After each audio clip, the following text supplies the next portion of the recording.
भगवान के श्री चरणों में प्रणाम। 5 गीत भागवत के, वेणु गीत, विरह गीत, गोपी गीत, चौथा युगल गीत है और 5वां भ्रमर गीत है। प्रियजनों, रासलीला की कथा हम लोग कर रहे थे।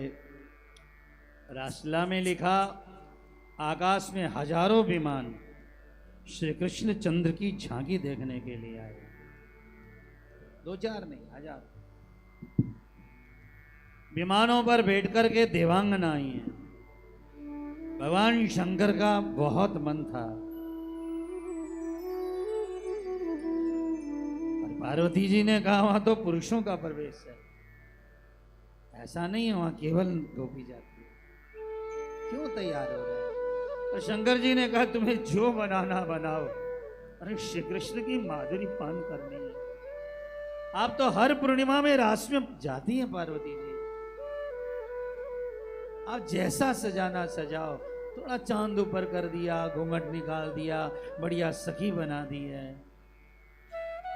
जाते ही हमारे ठाकुर जी ने पूछा कौन है? पार्वती जी तो कौन है साथ में?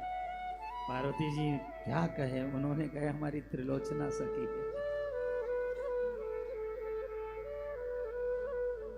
उन्होंने कहा नहीं आई है तो चलो बाकी के साथ बाद में करेंगे, पहले इन्हीं के साथ रास्ते। अब भगवान तो एकदम सकभगा गए शंकर जी। बोला नहीं आई है ना पार्वती जी तो पहले इन्हीं का हम मुख भी देखेंगे और रास भी करेंगे। भगवान शंकर ने ठाकुर जी से प्रार्थना की, आपकी माधुरी 87,000 वर्ष मैंने समाधि में पी है, मेरा मन नहीं भरता है, तब मैं आपके रास में पधारा। भगवान ने शंकर जी को हृदय लगाया है और अपना दिव्य स्वरूप रास दिखाया है। रास के अधिकारी भगवान शंकर है। ये कोई लड़का लड़की का नाच नहीं है कि गरबा कर रहे हैं हम लोग। गोपियों का भी प्रेम कैसा अद्भुत है बताइए। अरे मुर्दा भी जलता तो उसका स्थूल शरीर जलता है, सूक्ष्म नहीं जलता, अगला जन्म लेना पड़ता है। लेकिन गोपियों का इतना विरोध था तो सब उनका सूक्ष्म शरीर जल गया और वो सदा सदा के लिए गोविंद में मिल चुकी है। बार बार जन्मना मरना पड़ेगा ही संसार में हम लोगों को, क्योंकि बीज गेहूं का डालोगे आम की गुठली तो जन्मेगी। इस बीज को भजन के द्वारा भूंजना पड़ता है। या तो ज्ञानाग्नि भूज सकती है, ज्ञानाग्नि सर्व कर्माणाम भस्मस्यात् कुरुते जुना। या तो ज्ञानाग्नि इस बीज को ऐसा भून देती है पुनर्जन्म नहीं होता, या फिर विरहाग्नि। तो में से एक अग्नि जरूर रही अपने जीवन में। रास की कथा अति सुंदर सरस कथा है। श्री डोंगरी जी महाराज ने एक बार हमें सुनाया था कि एक राजा रानी वृंदावन गए थे, उनके मुख से हमने सुना। राजा रानी वृंदावन गए तो वहां 20-22 वर्ष का एक जुवान खूबसूरत साधु मस्ती में कदम के नीचे बैठा है, आनंद में झूम रहा है, अश्रु धारा गिर रही है, रो रहा है। राजा रानी ने इतने सुंदर नवयुवक को देखा तो संतान नहीं थी, तो थोड़ी देर रुके। जब वो थोड़ा पूजा से निवृत्त हुआ, पूछा महाराज आप इस घनघोर जंगल में वृंदावन में पेड़ के नीचे, न मकान न कोई व्यवस्था, चले ना मेरे साथ चले। राजा का कहना था महाराज मेरे साथ चलिए, मेरी छोटी बहन से आपका ब्याह करा दूंगा, मेरा 2-4-10 गांव आपको राजपाट में दे दूंगा, चलिए। क्या जंगल में शेर होंगे, चीते होंगे, अजगर होंगे, कहां पानी बरसता होगा। उन्होंने कहा राजन हम जा सकते हैं तुम्हारे साथ, हम तुम्हारे साथ जा सकते हैं, पर हमारी एक शर्त है। ध्यान दीजिए क्या शर्त है। राजा ने कहा मैं बादशाह हूं, तेरी सब शर्त मानूंगा। राजा ने कहा, तो जोग ने कहा फिर सुनो, मैं सोऊंगा तुम्हें जागना पड़ेगा। मैं खाऊंगा तुम्हें भूखा रहना पड़ेगा और 24 घंटा हाजिर रहना पड़ेगा सामने। राजा ने कहा महाराज ऐसा आपको कोई आदमी नहीं मिलेगा कि आप सो और वो जागे, आप खाओ और वो भूखा रहे और 24 घंटा हाजिर रहे। कहा महाराज मिलेगा क्या, मिला हुआ है। मैं रात भर इस जंगल में पड़ा रहता हूं और रात भर चिता भालू सबसे मेरी रक्षा करता है। मुझे 10 साल हो गए वन में, मैं भोग लगाता हूं, उसे खाते नहीं देखा, मैं खा रहा हूं लेकिन वो केवल दृष्टा है। और जब समय मैं पुकारता हूं गोविंद चले आओ, तभी मेरे हृदय के दर्पण में आनंद पैदा होता है, अश्रुधारा बहने लग रही है। महाराज ऐसे मालिक को छोड़ करके आपके यहां जाकर क्या करूंगा मैं? ये संत, ये महापुरुष किसके साथ रह रहे हैं? यो जागरती सयाने भी बाबा, जो सोने पर भी जागा हुआ है, जो भोग तो लगा रहा है पर हमारा पेट भर रहा है।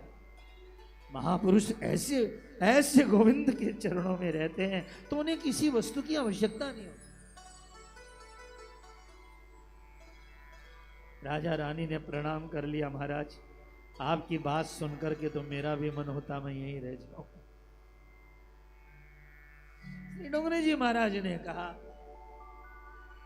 उसकी मस्ती के मस्ताने, उसकी चाहत के दीवाने खुशी से दार पे चढ़ते हैं, लटकाए नहीं जाते। खुशी से दार पे चढ़ते हैं, लटकाए नहीं जाते। मुन्ना को ले लो, आप ले लो, राजेंद्र बाबू आप ले लो। हाँ ये उत्पाती थोड़ा ज्यादा कानूडो है ना। खुशी से दार पे चढ़ते हैं, लटकाए नहीं जाते।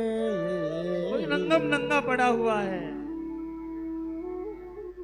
कोई नंगा हो रहा है, कोई दोनों भुजा उठा के वृंदावन में रो रहा है, कोई गा रहा है, कोई कह रहा है साधु माया ही। अरे यमुना किनारे मत जाइयो, हम भी गए थे। यमुना किनारे काला अंधेरा रहता है, उसको नंदलाल कहते हैं। आंख में पड़ गया ना तो दुनिया दिखनी बंद हो जाएगी, खाली वही वह दिखता रहेगा।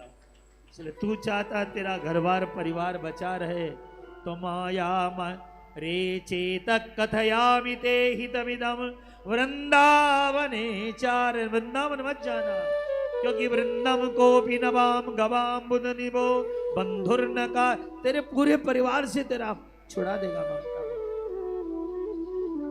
शिखंडानंद जी ने लिखा है हमारा विवाह हो गया, लेकिन हम भागवत पढ़ने लग गए थे, आनंद आ रहा था गोविंद में। एक दिन हमने पत्नी से कहा कि हम तो संन्यास ले रहे हैं, अभी नया थोड़ा ब्याह हुआ था, भरी बसाई था। तो उसने कहा मेरी चिंता कौन करेगा, मेरी रखवाली कौन करेगा, मेरी अगुवाई कौन करेगा, मेरा ये कौन करेगा। तो स्वामी जी ने कहा मेरे मन में आया, अरे भाई ये अपनी चिंता कर रही है, हमारे को तो नहीं कहती आप साधु बन जाएंगे, जंगल में क्या खाएंगे, कैसे रहेंगे, कहाँ सोएंगे। यहाँ तो मकान भी है, घर भी है, खेत भी है, खलियान भी है। स्वामी जी ने कहा उसी दिन मैंने घर का त्याग कर दिया। किस लिए कर दिया? मैंने त्याग कर दिया, गोविंद से मेरा प्रेम हो गया था। मैं ठाकुर जी के श्री चरणों में, उड़िया बाबा के, हरिदास बाबा के चरणों में चला गया। तो सब लोग आप आपकी चिंता करें दुनिया में, मेरो क्यों होगा, मेरे साथ क्या होगा, अपना क्या होगा। उन्होंने कहा तुम्हारे लिए बहुत है, घर में परिवार है पूरा, पर मेरी चिंता तो केवल वो गोविंद ही करेगा। ये है बात की उनकी। हमारे से प्रभुदत्त ब्रह्मचारी जी, मैं पढ़ा उनसे, आपने तो नाम सुना होगा, नेहरू जी के सामने खड़े हुए थे गौ रक्षा के लिए। श्री प्रभुदत्त जी ब्रह्मचारी जी 110 साल के होके गए, एकदम वेद व्यास जैसे लगते थे। आप दिल्ली एयरपोर्ट जाएं तो एक हनुमान जी की मूर्ति उन्हीं की लगाई हुई है। गजब था, एक हाथ से हिंदी लिखते थे, एक हाथ से संस्कृत लिखते थे। हम लोग देखते दोनों हाथ चलते थे महाराज के। मैं एक बोला नहीं कदा, एक बार मुंबई में तो एक बिटिया ने हमको दिखाया कि महाराज जी मेरा भी दोनों हाथ चल रहे थे। एक से इंग्लिश लिख रही थी, एक से हिंदी लिख रही थी। बड़ा बड़ी देन है ठाकुर जी की। प्रभुदत्त ब्रह्मचारी बहुत अलमस्त साधु, 120 भागवती कथा लिखी उन्होंने भागवत जी पे, और गीता और उपनिषद कोई नहीं छोड़ा। जब हम देवरा बाबा के दर्शन करने गए तो देवरा बाबा ने उन्हीं की भागवत हमको दी कि पंडित जी ये मत छोड़ना, आप पढ़ते रहना इसको। हाँ, देवरा बाबा से हम मिले, वो उन्हीं की भागवत बांटा करते थे। वो रखा देते थे ब्रह्मचारी जी, और जो आवे उसी को भागवत देते थे। पेड़ पे रहते थे वो।